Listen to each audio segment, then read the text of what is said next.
चलो यार बच्चों आ जाओ, ध्यान दे दो। Hello hello. Analysis of financial statement, ये वाला टॉपिक मैंने स्टार्ट किया था। फिनेंशियल स्टेटमेंट यानी trading, profit and loss account और बैलेंस शीट। और कंपनी है तो कैश। फिनेंशियल स्टेटमेंट, इनका हम लोगों को क्या करना है? एनालिसिस। मतलब क्या? समझना है कि इससे कौन सी इंफॉर्मेशन मिल सकती है। अब वो एनालिसिस कैसे कर सकते हैं? काफ़ी सारे तरीके एनालिसिस करने के। एक तरीका है रेशियो एनालिसिस। फिनेंशियल स्टेटमेंट की दो फिगर को लेकर के रेशियो फॉर्म में लिख दो तो आपको रेशियो एनालिसिस मिल जाएगा। जैसे आपका ग्रॉस प्रॉफिट 20 है, सेल 100 है, तो दोनों फिगर को मैंने एक साथ ले लिया, ग्रॉस प्रॉफिट न्यूमरेटर में, सेल डिनोमिनेटर में। ये रेशियो हो गया ना।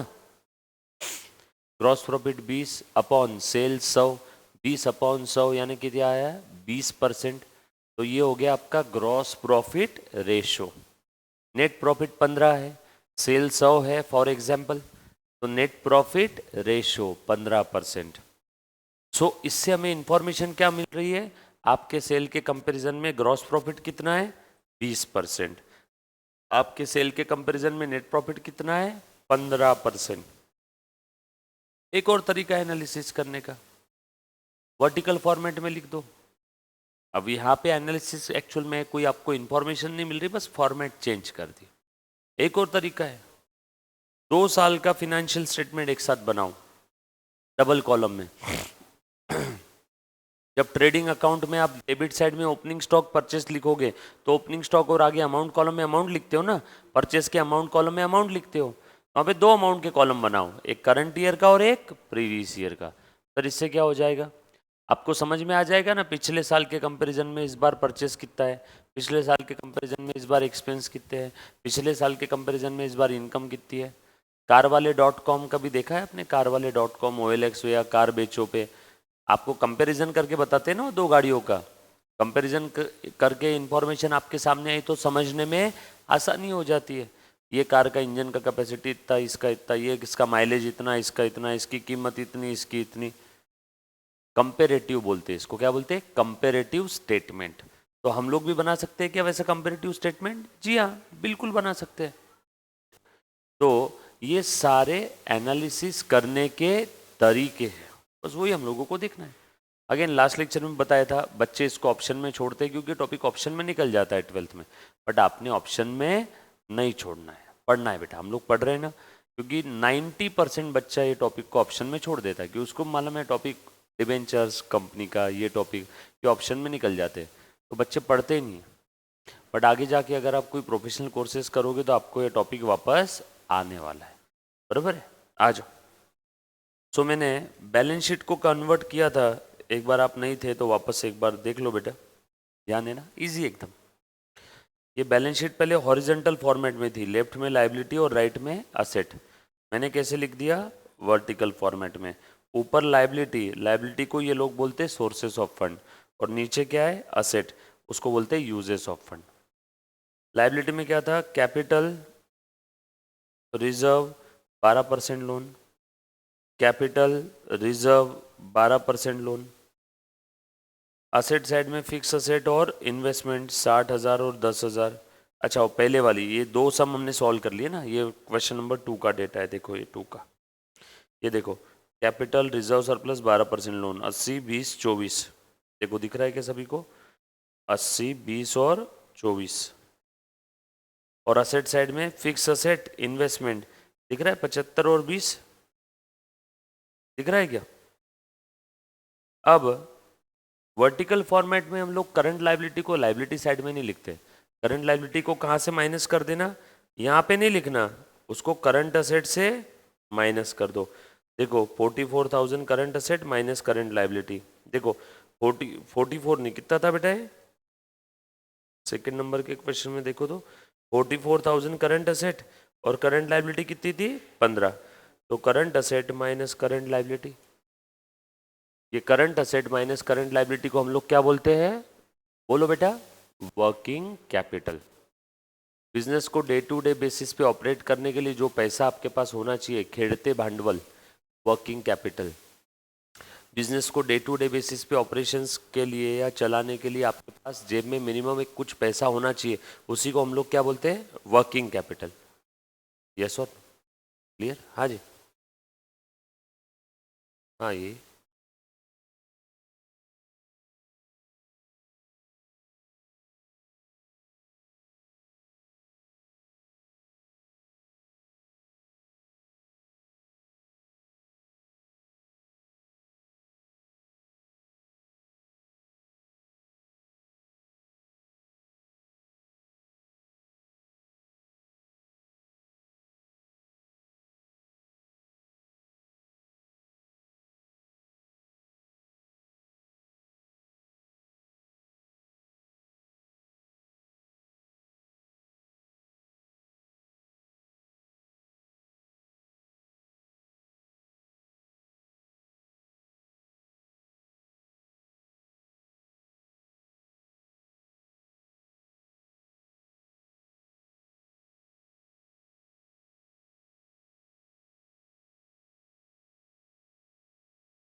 डन।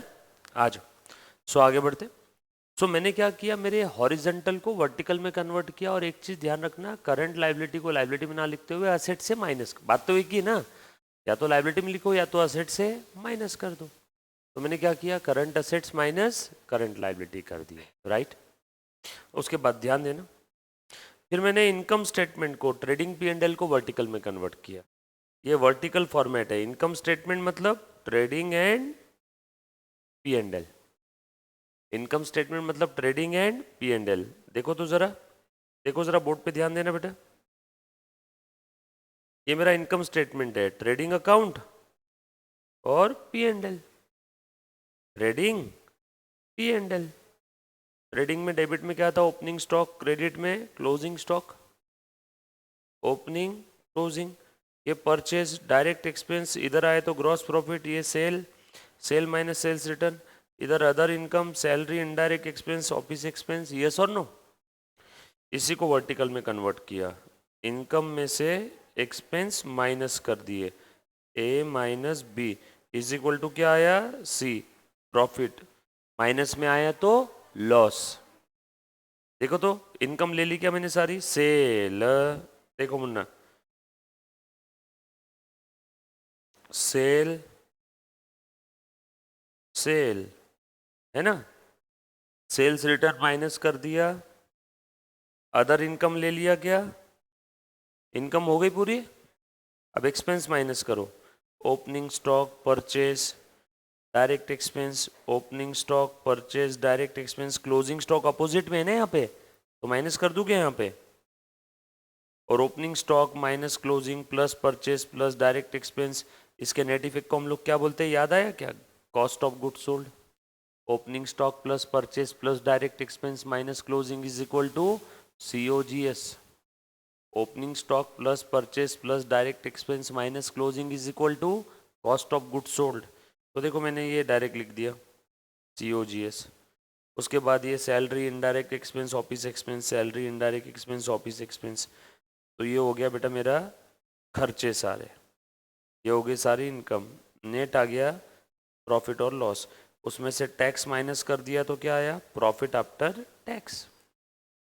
इसी चीज को थोड़ा सा डिटेल में बताता हूँ। अब बच्चे बोलते हैं सर ये प्रॉफिट लॉस में कितना ग्रॉस प्रॉफिट और कितना नेट प्रॉफिट है, बराबर है ना, आपको अलग अलग देखने की आदत है, वैसे बता देता हूँ।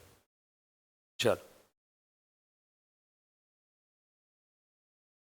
ध्यान देना, ये देखो, ए इनकम, इनकम पे नाम पे ग्रॉस प्रॉफिट जानना है ना आपको। ग्रॉस प्रॉफिट कैसे आता है, sale, opening, purchase, direct expense, closing, और ये नेट पे किधर क्या आया, ग्रॉस प्रॉफिट, बरोबर ना। ट्रेडिंग की क्रेडिट साइड की टोटल ज्यादा है तो gross profit, sale minus sales return, अगर कुछ होगा तो, नहीं होगा तो जबरदस्ती माइनस नहीं करना,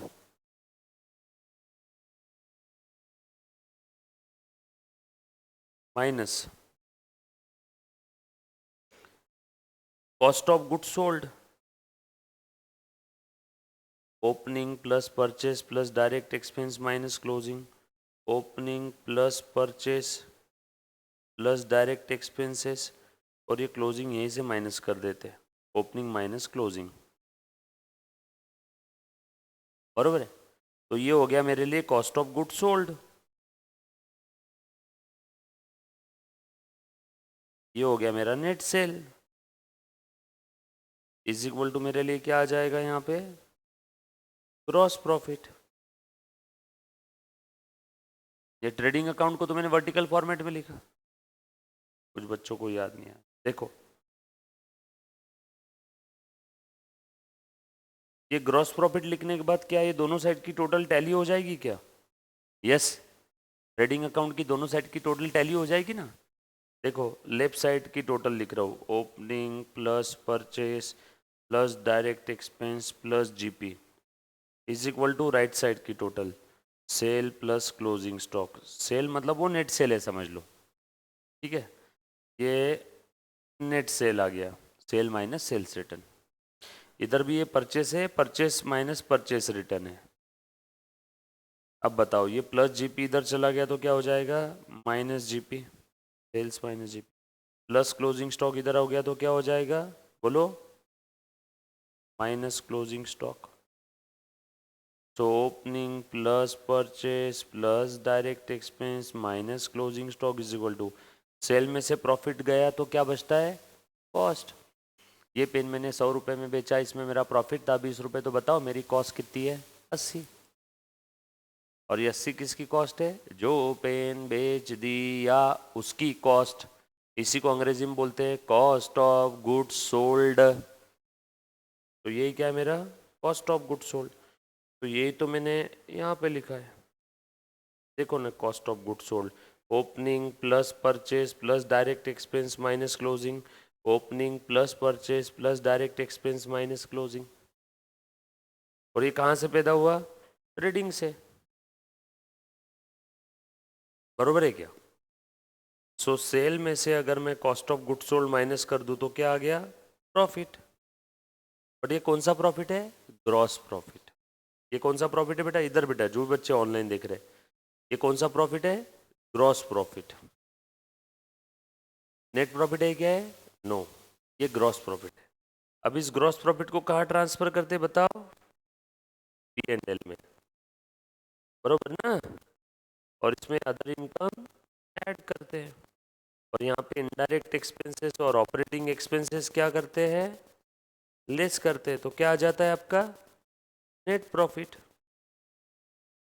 तो ग्रॉस प्रॉफिट में अदर इनकम ऐड करो, प्लस अदर इनकम, और क्या लेस करो, ग्रॉस प्रॉफिट में ये वाली इनकम ऐड कर दिया, और ये अपोजिट वाला ये खर्चे लेस कर दिया।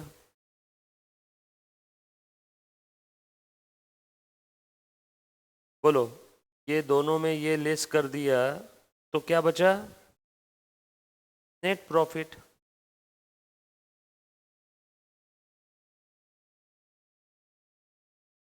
ये ग्रॉस प्रॉफिट आया और ये नेट प्रॉफिट आया। अब इस प्रॉफिट में से टैक्स माइनस कर देंगे तो क्या बचेगा, प्रॉफिट आफ्टर टैक्स। हो गया डिटेल वाला।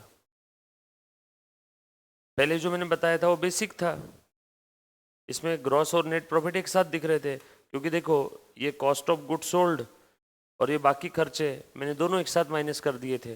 ये सेल और अदर इनकम दोनों एक साथ ले लिया था, इस बार मैंने सेल और अदर इनकम को अलग अलग लिया, और ये डायरेक्ट एक्सपेंस यानी कॉस्ट ऑफ गुड सोल्ड और ये इनको अलग अलग लिया। देखो सेल को अलग लिया, अदर इनकम को अलग लिया, ये खर्चे अलग लिए और ये खर्चे अलग लिए, बराबर है। ये लिख कर ले लो, पहले ये फॉर्मेट लिख लो आपके, लिखो फटाफट से। हमने इनकम स्टेटमेंट को कैसे कन्वर्ट किया, वर्टिकल फॉर्मेट में, लिखो।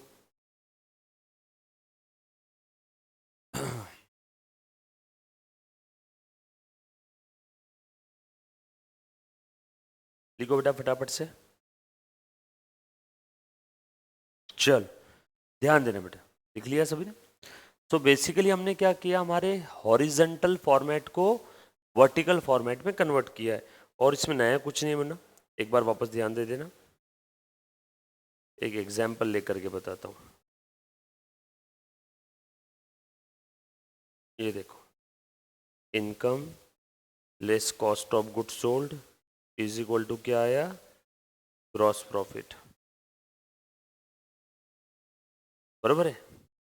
अब उसमें से अगर मैं ऑपरेटिंग एक्सपेंस माइनस कर दूं तो क्या आ जाएगा मेरा, ऑपरेटिंग प्रॉफिट। ये एक नई चीज है, ऑपरेटिंग एक्सपेंस माइनस कर दिए ग्रॉस प्रॉफिट से तो क्या आ गया, ऑपरेटिंग प्रॉफिट। और उसमें नॉन ऑपरेटिंग इनकम ऐड कर दूं तो, और नॉन ऑपरेटिंग एक्सपेंस लेस कर दूं तो आ गया profit before tax, tax minus कर दूं तो आ गया प्रॉफिट आफ्टर टैक्स। अब सर ये operating profit, non operating income, non operating expense क्या चीज़ है? मेरा जो मेन धंधा है उससे जो मेरी इनकम हो रही है वो ऑपरेटिंग इनकम, मेन धंधे को चलाने के लिए जो खर्चे लग रहे हैं वो ऑपरेटिंग एक्सपेंस। एग्जाम्पल, जैसे किराना दुकान वाले के लिए ऑपरेटिंग एक्सपेंस क्या है, माल खरीदना, किराना दुकान का इलेक्ट्रिसिटी बिल पे करना, किराना दुकान के एम्प्लॉय की सैलरी पे करना। किराना दुकान की इनकम क्या है, माल बेचना। किराना दुकान के एक्सपेंस क्या है, अभी जो मैंने बताया, सैलरी पे करो वहाँ के खर्चे पे करो। तो ऑपरेटिंग इनकम में से ऑपरेटिंग एक्सपेंस माइनस कर दिए तो क्या आ गया, ऑपरेटिंग प्रॉफिट। अब नॉन ऑपरेटिंग इनकम क्या हो सकती किराना दुकान वाले के लिए, बोलो। किराना दुकान वाला किराना दुकान में बैठे बैठे मैच पे सट्टा लगा रहा है, उसके ऊपर उसको प्रॉफिट हो गया, नॉन ऑपरेटिंग।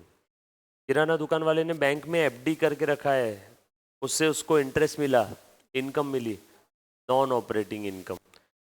मेन धंधे से जो कमाई होती है वो ऑपरेटिंग, और उसके अलावा जो साइड इनकम है वो नॉन ऑपरेटिंग, बराबर है। तो ये देखो, आखिर में नॉन ऑपरेटिंग इनकम और ये नॉन ऑपरेटिंग एक्सपेंसेस हमने एडलेस कर दिए, तो मुझे मिल गया टोटल प्रॉफिट।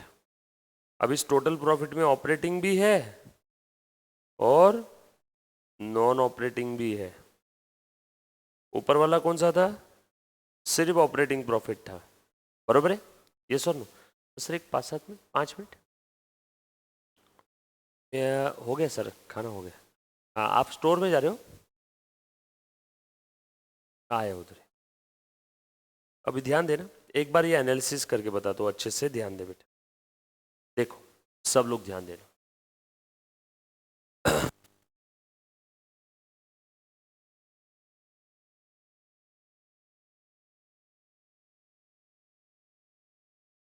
बोलो, ऑपरेटिंग है नॉन ऑपरेटिंग है, ऑपरेटिंग है ना। 100 रुपए का माल बेचा, पुराना कुछ माल स्प्रेड में लेके आया, प्लस स्प्रेड में और माल खरीदा, प्लस डायरेक्ट एक्सपेंसेस कुछ पे किए। ये सब कौन से आइटम है, ऑपरेटिंग। पुराना माल था 10 का, परचेस किया और 20 का, डायरेक्ट एक्सपेंस और हो गए 40। क्लोजिंग स्टॉक अभी भी पड़ा है और 10 का।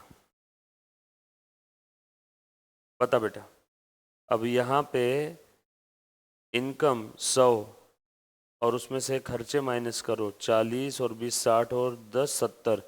100 में से 70 माइनस किए, मैं सोच रहा था मेरा 30 का ऑपरेटिंग प्रॉफिट है, लेकिन बाद में ध्यान में आया कि 10 का माल अभी भी गोडाउन में पड़ा है, मतलब खर्चे जो 70 के थे ना, उसमें से 10 का माल अभी भी गोडाउन में पड़ा है, मतलब वो माल तो अभी तक सेल किया ही नहीं, वो भी तो मेरे लिए एक बार का इनकम ही है। सो और 10 ऐड कर दिए, मेरा इनकम कितना आ गया, ऑपरेटिंग 40। चेक कर लो, बैलेंसिंग फिगर निकालो, 110 में से 70 गए, 40 आ रहा है क्या, ये है मेरा ग्रॉस प्रॉफिट, या मैं बोल दूंगा मेरा ये ऑपरेटिंग प्रॉफिट है। अब इस ऑपरेटिंग प्रॉफिट में से मैं बाकी खर्चे माइनस करूँ क्या, जैसे इनडायरेक्ट एक्सपेंस, बरोबर है क्या, या फिर मैं ऐसा बोल दूं नॉन ऑपरेटिंग एक्सपेंस। कुछ नॉन ऑपरेटिंग इनकम भी मिली, ब्याज मिला, किराना दुकान वाले के लिए ब्याज मिलना ये इनकम है, लेकिन मेन इनकम है या साइड इनकम है, साइड इनकम, तो नॉन ऑपरेटिंग इनकम बोल दूं क्या। और एक्सपेंस थे आपको समझाने के लिए 15 के। बताओ इसका प्रॉफिट कितना आया। ये नॉन ऑपरेटिंग इनकम ऐड किया, नॉन ऑपरेटिंग एक्सपेंस लेस किया। बता दो फिर नेट प्रॉफिट कितना आया 35। इस नेट प्रॉफिट में ऑपरेटिंग प्रॉफिट भी घुसा पड़ा है और नॉन ऑपरेटिंग भी है। बताओ तो जरा नॉन ऑपरेटिंग प्रॉफिट कितना है 15, नॉन ऑपरेटिंग एक्सपेंस और नॉन ऑपरेटिंग इनकम कितना था 10 का। आपको समझाने के लिए 20 कर देता हूँ। 20, 60 में से 15 गए 45। बताओ नॉन ऑपरेटिंग प्रॉफिट कितना है यहाँ पे 5। कैसे? Non operating income minus non operating expense. Non operating income 20, non operating expense 15, 20 में से 15 गए 5। सो मेरा नॉन ऑपरेटिंग प्रॉफिट कितना है 20 माइनस 15 5। और ऑपरेटिंग प्रॉफिट कितना है ये निकाला ना 40। दोनों की टोटल कितनी हो गई आया क्या? बराबर है। तो अब मैं वर्टिकल फॉर्मेट में कर क्या रहा हूं मालूम है क्या? मैं वर्टिकल फॉर्मेट में ये मैंने लिखी इनकम, सिर्फ ऑपरेटिंग ऑपरेटिंग ले रहा हूं पहले। सेल, बराबर है।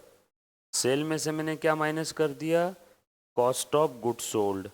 कॉस्ट ऑफ गुड्स सोल्ड यानी opening plus purchase plus direct expense minus closing. तो क्लोजिंग माइनस क्यों किया? अपोजिट साइड में ना, opening plus purchase plus direct expense. अब ये क्लोजिंग माइनस करना है तो एक काम करता हूँ ओपनिंग माइनस क्लोजिंग यही ले लेता हूँ ना। बताओ ओपनिंग माइनस क्लोजिंग 10 माइनस 10 कितना आया बेटा है 0। परचेस कितना था 20, ये 10 माइनस 10 है। डायरेक्ट एक्सपेंस कितना था 40, सेल कितना था 100। बोलो आया कितना बेटा यहाँ पे? और कुछ था क्या? ओपनिंग स्टॉक भी था ना, ओपनिंग स्टॉक 10 था, क्लोजिंग 10 था। और यहाँ पे कितना आया बाकी 40 20 60। बोलो बचा कितना?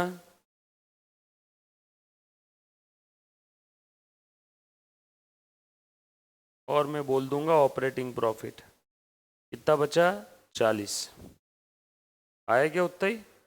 अरे 100 में से 60 गए 40 बचा ना। 100 में से ये 60 गए कितना बचा 40। अब मैं एक काम करता हूँ इसमें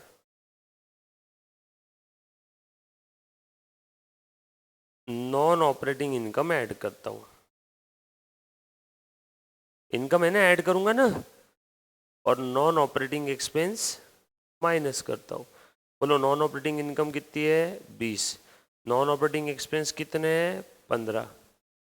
बोलो मेरा नेट प्रॉफिट कितना आया फिर? बोलो बेटा 60 में से 15 गए 45, 40 और ये 20, 60 में से 15 गए 45। इसमें से टैक्स माइनस कर देता हूँ। टैक्स है समझ लो 15 आपको समझाने के लिए फॉर एग्जाम्पल। बोलो मेरा profit after tax, after tax म्हणजे टैक्स माइनस करने के बाद कितना बचा 30। यहाँ तक तो अपना ट्रेडिंग पी एंड एल ही है। देखो यहाँ तक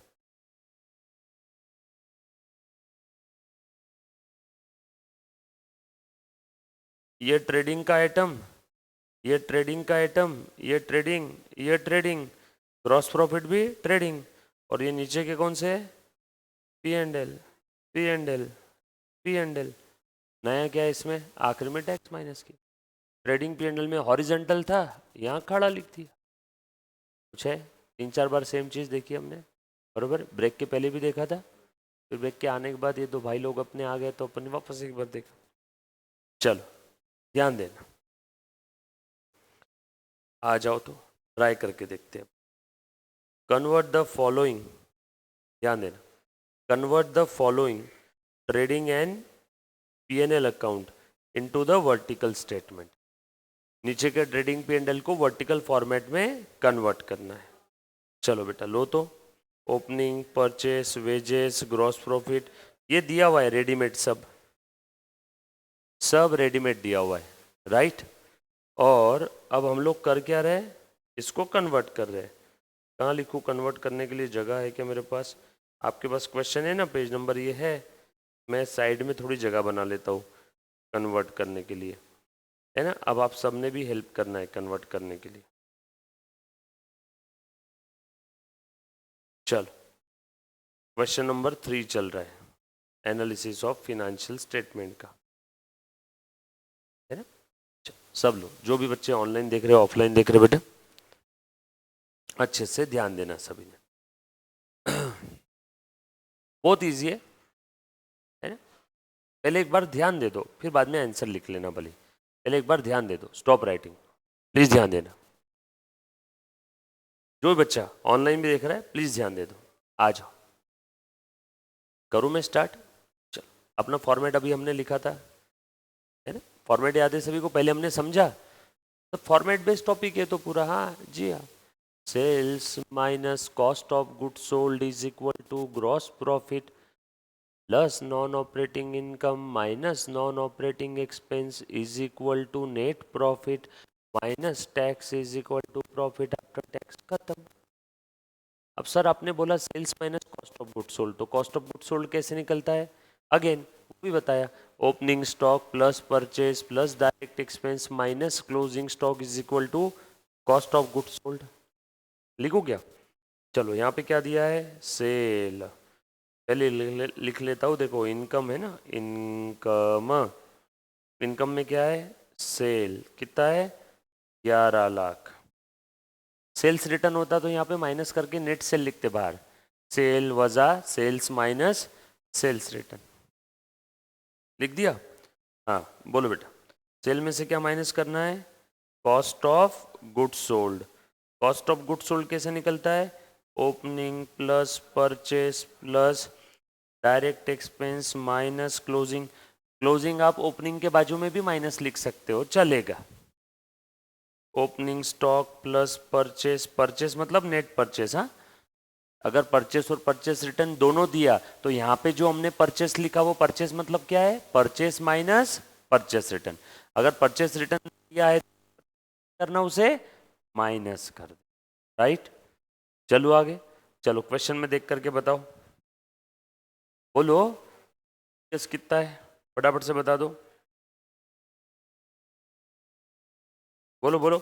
ओपनिंग स्टॉक कितना है, 350, यहाँ पे लिख दो 3,50,000। परचेस कितना है, 7 लाख। डायरेक्ट एक्सपेंस में क्या दिया है, वेजेस, ये डायरेक्ट एक्सपेंस का एग्जांपल है। माल खरीदने से लेके बिजनेस में लेकर आने तक का सारा खर्चा क्या है, डायरेक्ट एक्सपेंस। माल खरीदा, ट्रक में लोड किया, वेजेस दिए, लेबर चार्जेस, ट्रक खुद का है तो फ्यूल पावर, भाड़े का ट्रक है तो ट्रांसपोर्ट चार्जेस, लाने का खर्चा, रॉयल्टी, लोकल टैक्सेस, सब ये डायरेक्ट एक्सपेंस है। तो यहाँ पे बहुत सारे डायरेक्ट एक्सपेंस ना देते हुए उन्होंने एक ही दिया, वेजेस। ठीक है, लिख दिया वेजेस कितने बेटा, 50,000। क्लोजिंग स्टॉक कितना है, 2 लाख। माइनस करना है ना क्लोजिंग स्टॉक, बोलो आउटर कॉलम में कितना आया, फटाफट से बता दो। 3.5 और ये अपने ये सॉरी 7 और 3 10, 10.5, 11, 11 में से 2 गए, बोलो बचा कितना, 9 लाख। 11 में से 2 गए, 9 लाख। 9 न रे, हाँ ये आ गया COGS। बताओ sales minus COGS is equal to क्या होता है, ग्रॉस प्रॉफिट।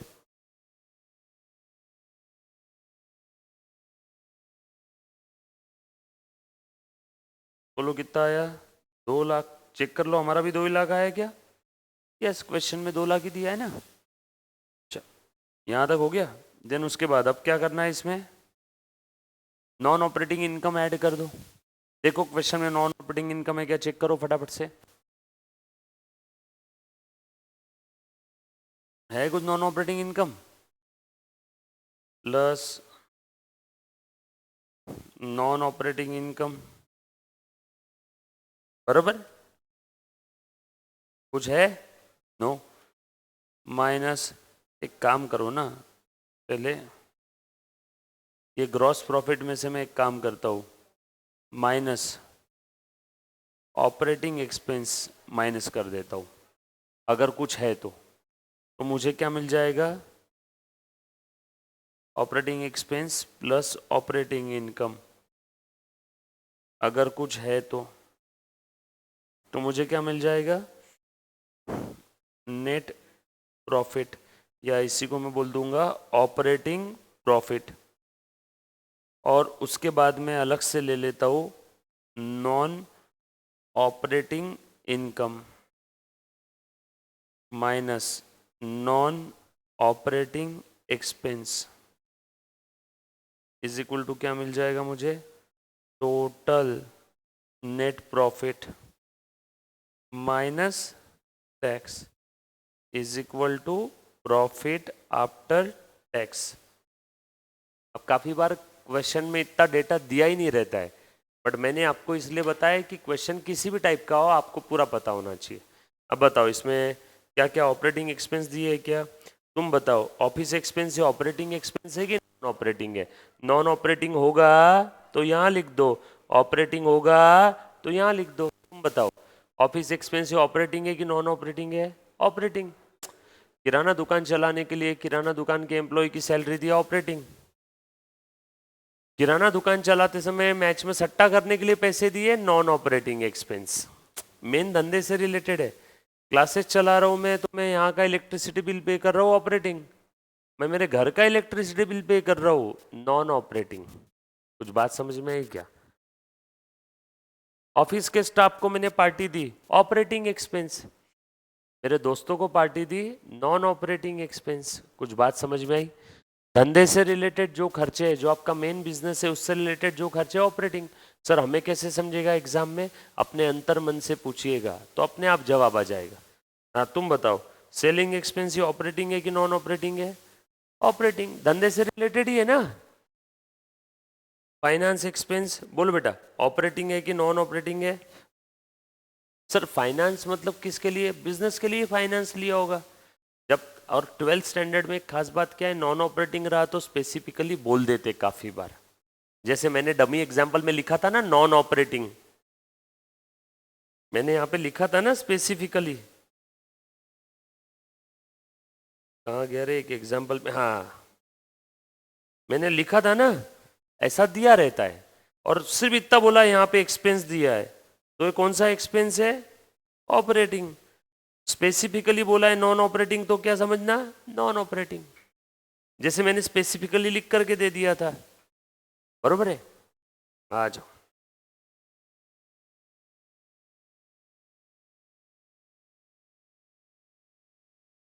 हम्म, चल ये तीनों भी कौन से खर्चे फिर? Operating expense. करो टोटल, 1,50 और ये 20, 1,70,000।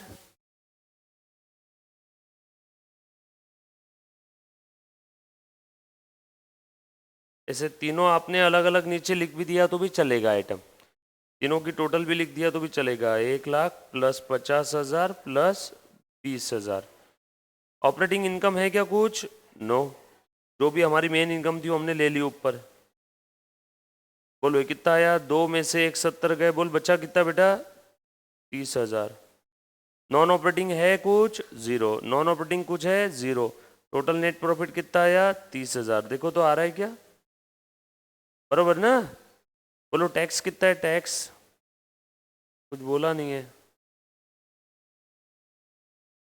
खेल खत्म हो गया, आंसर खत्म हो गया। अब लिख लो ये, फटाफट से लिखना है बेटे सभी ने।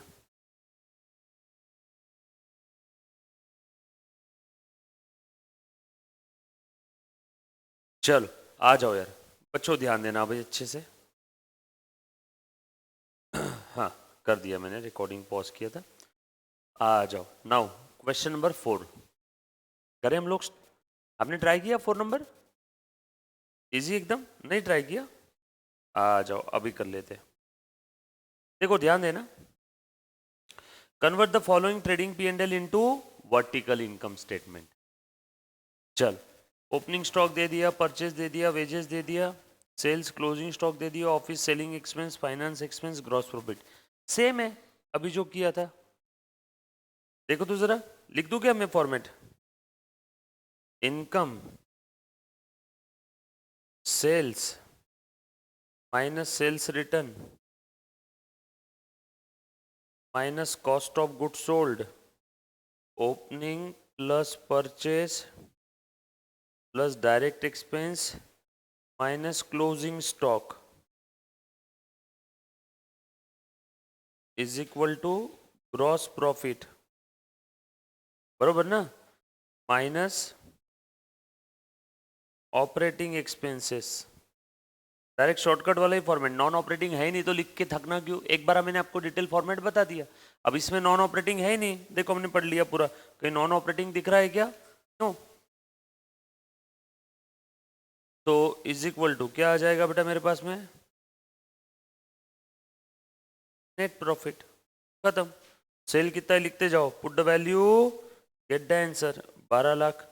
सेल्स रिटर्न 0, ओपनिंग स्टॉक कितना दिया है 2 लाख, परचेस कितना दिया है 9 लाख, डायरेक्ट एक्सपेंसेस 1 लाख दिए, wages, closing stock 3 lakh minus करना है।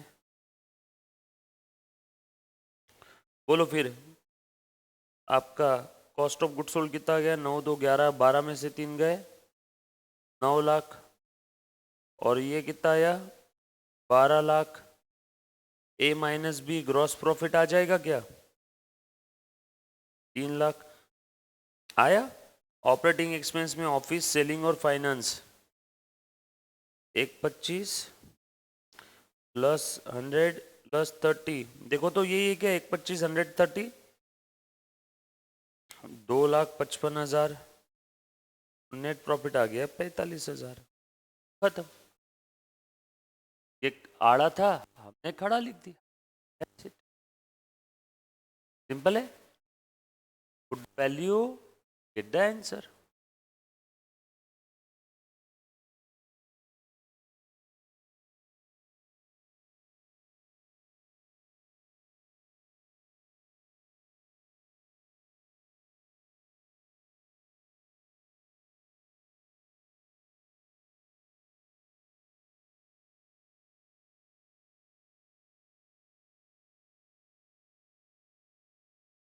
सर इससे क्या होगा, इंफॉर्मेशन समझने में आसानी हो जाती, हॉरिजॉन्टल फॉर्मेट सबको समझ में नहीं आता डेबिट क्रेडिट का, वर्टिकल में समझने में आसानी हो जाती।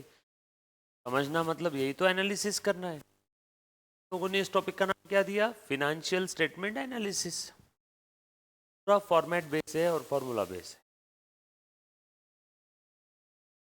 डन।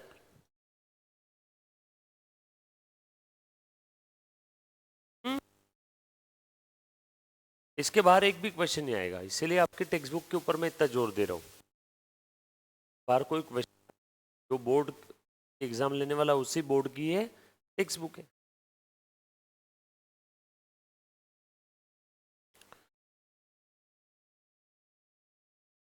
अब देखो और भी हम लोग कुछ टूल्स पढ़ाई करने वाले एनालिसिस करने के लिए। एक है कंपेरेटिव, एक कॉमन साइज स्टेटमेंट और एक है कैश फ्लो एनालिसिस। तो पहला कौन सा है बेटा, सबसे पहला कंपेरेटिव। नाम ही बहुत टफ है, बाकी इसमें कोई दमखम नहीं है। कंपेरेटिव मतलब कंपैरिजन, है ना। कार देखो .com 2 कार का कंपैरिजन करके बताता है ना, तो यहाँ पे भी हम लोगों को 2 परेड के फिनेंशियल स्टेटमेंट का कंपैरिजन करना है, 2 बैलेंस शीट का या 2 प्रॉफिट एंड लॉस अकाउंट का। अभी हमने सिंगल परेड की बैलेंस शीट और सिंगल परेड का प्रॉफिट एंड लॉस अकाउंट बनाया है ना, अब हम लोग 2 परेड का बनाएंगे। अभी हमारे कितने कॉलम थे, एक ही कॉलम था ना अमाउंट का, अब 2 कॉलम रहेंगे ऐसे, सब कुछ सेम। ये करंट ईयर का और ये पिछले साल का, प्रीवियस ईयर का, हो गया कंपेरेटिव। देखो एक करके बताता हूँ, ये स्टेप्स आप लोगों को याद करने की जरूरत नहीं है, मैं जब अभी करवाऊंगा तो आपको याद आ जाएगा। इलिस्ट्रेशन नंबर 5, इलिस्ट्रेशन नंबर 5 करें हम लोग, आगे बढ़े। देखो ध्यान देना, क्या है बेटा 5 में देखना, following is the balance sheet of Varun company limited as on 31 March 90, 31 March 20। दो अलग अलग डेट की बैलेंस शीट दी है, कौन सी 2 डेट है बताओ, 31 मार्च 19 और 31 मार्च 20। ये करंट ईयर होगा और ये पिछला साल होगा, प्रीवियस ईयर। सर आपको क्या समझा, लेटेस्ट ईयर करंट ईयर रहेगा ना, इन 2 साल में लेटेस्ट ईयर कौन सा है 20, तो करंट ईयर वो होगा, ये प्रीवियस ईयर और ये करंट ईयर। देखो 2 कॉलम, आज तक एक ही कॉलम रहता था ना अमाउंट का, इस बार 2 कॉलम है। आपको हॉरिजॉन्टल फॉर्मेट में कंपैरेटिव दिया हुआ है, कौन से फॉर्मेट में लिखना है, वर्टिकल फॉर्मेट में। हॉरिजॉन्टल फॉर्मेट में दिया हुआ है, वर्टिकल फॉर्मेट में लिखना है, दैट्स इट, गेम ओवर। चलो सिंपल है, ध्यान देना। यहाँ लिखो, यहाँ लिख दो, लिखो वरुण लिमिटेड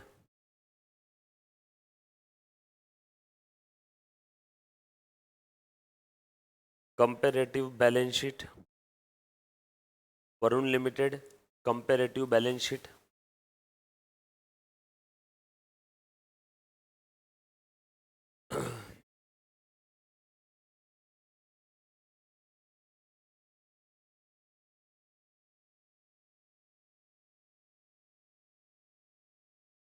दो सेकंड के लिए सब लोग रुक जाओ और सिर्फ बोर्ड पे ध्यान देना। कंपैरेटिव बैलेंस शीट बता रहा हूँ, चल तू बता रहे बेटा। बैलेंस शीट में लाइबिलिटी साइड में 2 आइटम होते हैं, एक ओनर का फंड और एक बाहर वालों से जो लिया वो लोन फंड।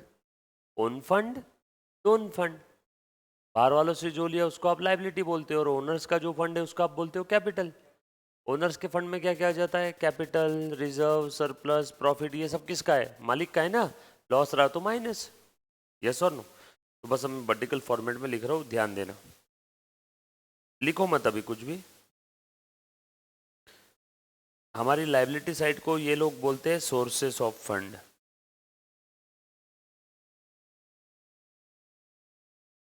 लाइबिलिटी साइड में क्या क्या है, ओनर्स फंड, और क्या है, बोरोड फंड, बाहर वालों से जो लिया। और असेट साइड में क्या रहेगा, असेट साइड को ये लोग बोलते हैं यूजेस ऑफ फंड। फॉर्मेट है सिर्फ इसमें, fix asset, investment,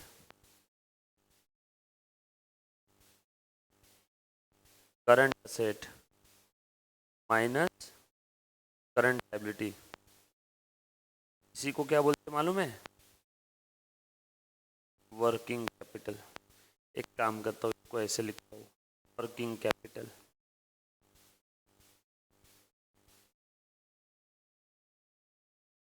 asset minus current liability, खत्म हो गया, कंपैरेटिव स्टेटमेंट खत्म। लो, ओनर्स फंड में क्या क्या आ जाएगा, capital, reserves and surplus, profit, loss रहा तो माइनस, बरोबर है क्या। फंड में क्या हो जाएगा बेटा, बड़े बड़े जो लोन लिए, long term loan, long term loan, बरोबर क्या, सेक्योर्ड लोन। करंट लायबिलिटी इधर लायबिलिटी में लिखना है, करंट लायबिलिटी कहाँ लिखना, असेट में माइनस। बात एक ना, लायबिलिटी साइड में लिखो या असेट से माइनस कर। अच्छा देख के लिखो 1/1, 50 और 370, बरोबर है क्या। दो कॉलम है यहाँ पे,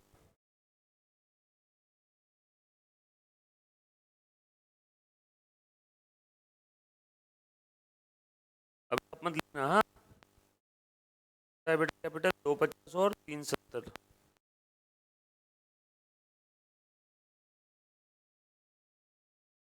कैपिटल में कौन सा है, शेयर कैपिटल है, तो मैंने शेयर कैपिटल लिख दिया। और क्या है बेटा, रिजर्व सरप्लस 60 और 1 लाख,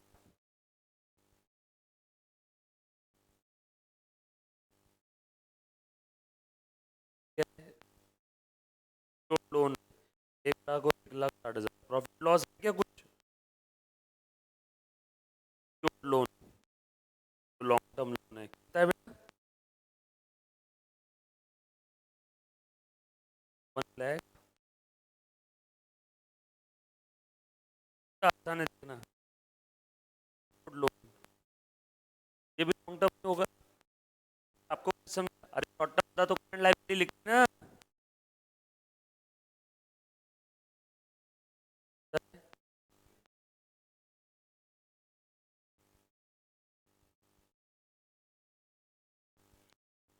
लायबिलिटी नहीं आएगी। फिक्स एसेट कितनी है? 350 70।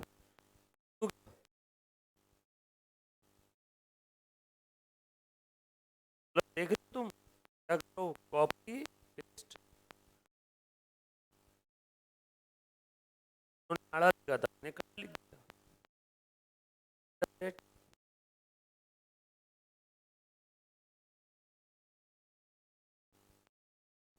मैं को 120 लिख दिया। लायबिलिटी 1 लाख और 90। कुल कितना है? और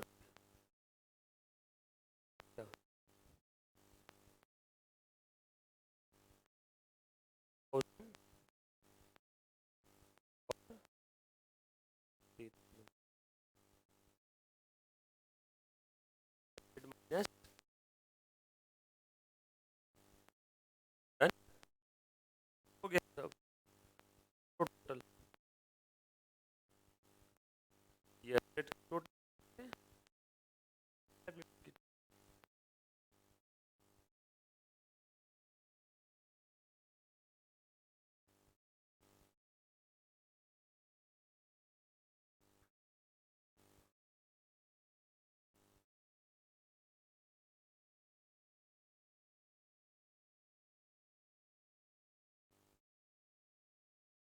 टोटल में 2 50 60 3 10 90 4 70 4 70 30 7 70 4 5 6 60 70 आएगा पर यहाँ पे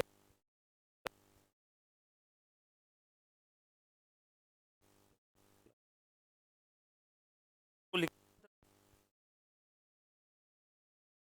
ऊपर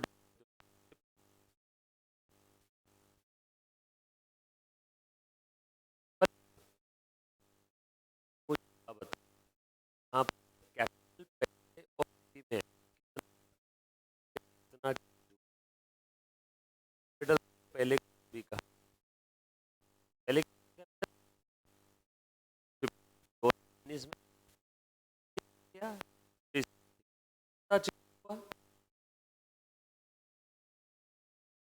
चेंज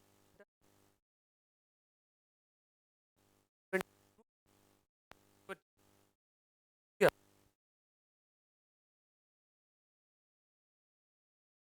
ये इन बोलते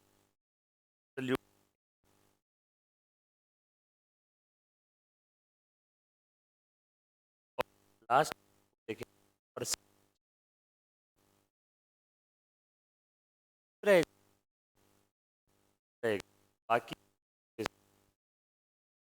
इसी हाँ 10 अभी चेंज वन टू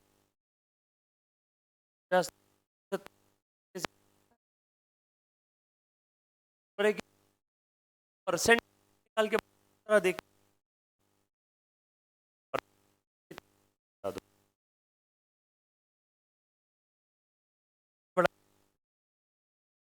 बताओ 50 तो 50 कितना हो गया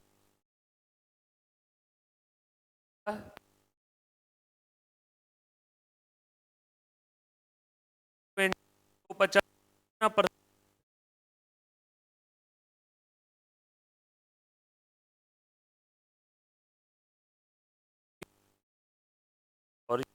करंट केसीआर परसेंटेज मेरे पास थे रुपए हो गए रुपए कितने 2 रुपए थे ना पर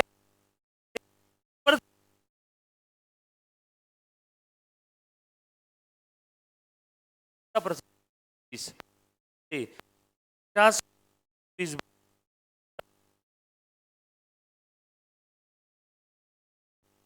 कितना देखो अरे हो 1.25 लाख का कितना आधा 50 और अब 5,000 ये 50% कम कर पर तो यहाँ पे जिन क्या करता है ये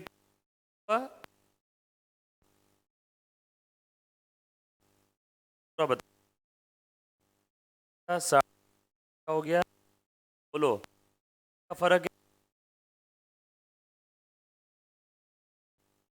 20,000 रुपये कितना हो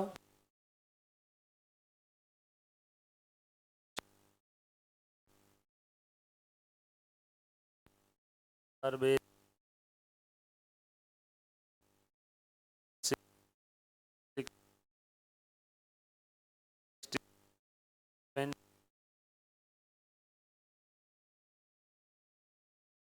इज वाई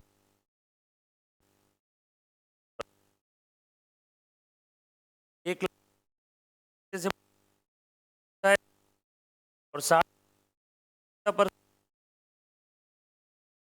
इंक्रीज पहले इंक्रीज कम हो गया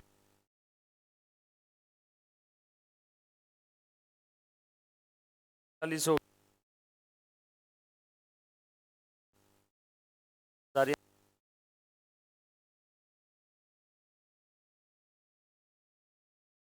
इंक्रीज से 2 लाख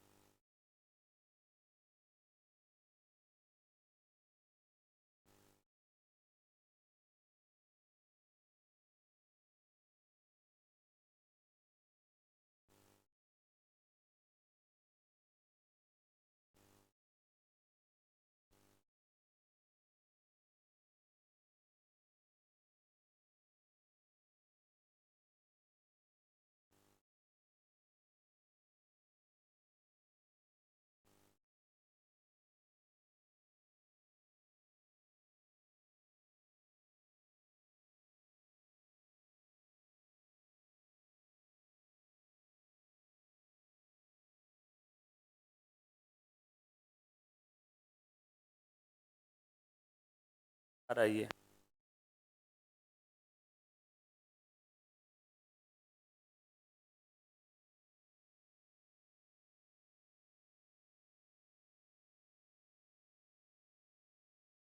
50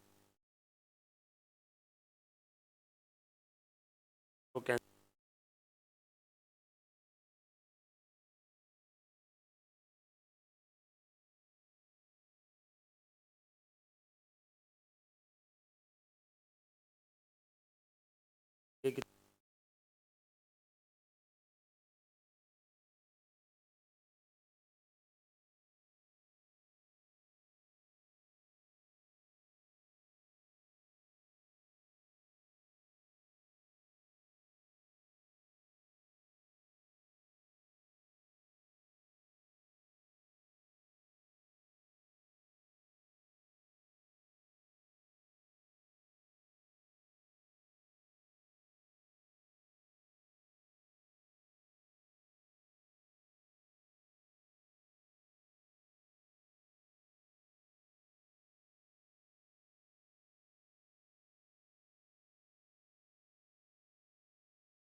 हेलो हेलो हेलो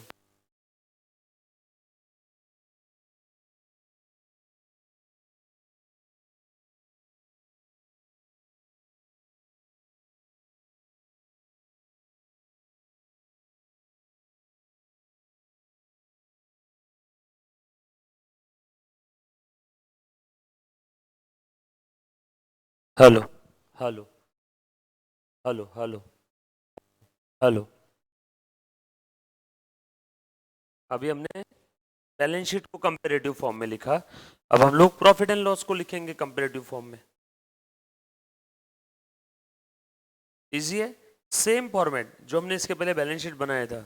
हम एक ही साल का बनाते थे, इस बार 2 साल का बनाया। और पिछले साल की फिगर थी 250, इस बार की 370। कितने से बढ़ा या कम हुआ वो यहाँ पे लिख लेना। और ये 120 से बढ़ गया ना, पिछले साल कैपिटल था 250, इस बार हो गया 370। कितने से बढ़ा? 120 से। और ये 120 पिछले साल की फिगर पे कितना परसेंट है? 48%। और बढ़ा इसलिए मैंने लिख दिया इंक्रीज। बढ़ा बढ़ा बढ़ा, कम हुआ तो लिखने का डिक्रीज। ये सब इंक्रीज है। इधर नो चेंज, एनसी मतलब नो चेंज।